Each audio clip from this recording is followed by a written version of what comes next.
अस्सलामुअलैकुम जी, मैं हाँ तुहाडा मेहदी हसन। तुसां मेरा यूट्यूब चैनल दे पे वे शहजादा बलोच। उम्मीद करना सारे दोस्त बाप ठीक ठाक हो, खरीयत नाल हो। ते असां अज वद बखर आए वदे अपने डेरे ते सारा दा उतों विजिट शिजिट करने वदे। हुण तो सारा जेड़ा दरख्त वगैरह जेड़े न कट छोड़े क्योंकि सर्दियों का मौसम आ गए। ते ये थूम वगैरह इत्थां बीज लाई पे हैं नाल जड़ी है ना पालक भी ते मेथियां वगैरह भी हर चीज़ लाई पे हैं दे पे।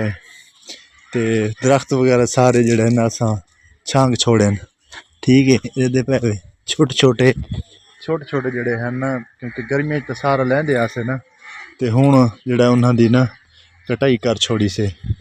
ते बाकी दोस्त बाप सारे ठीक ठाक हो सन, उम्मीद करें सारे ठीक हो सन। ते सारा दे अगों एक रिक्वेस्ट है कि जड़ा ना सारे चैनल को जल्दी जल्दी मारो सब्सक्राइब, ते लाइक भी किया करो, शेयर भी किया करो, मुहब्बतां दिखाइया करो। मिलते हैं इंशाल्लाह नेक्स्ट व्लॉग दे विच।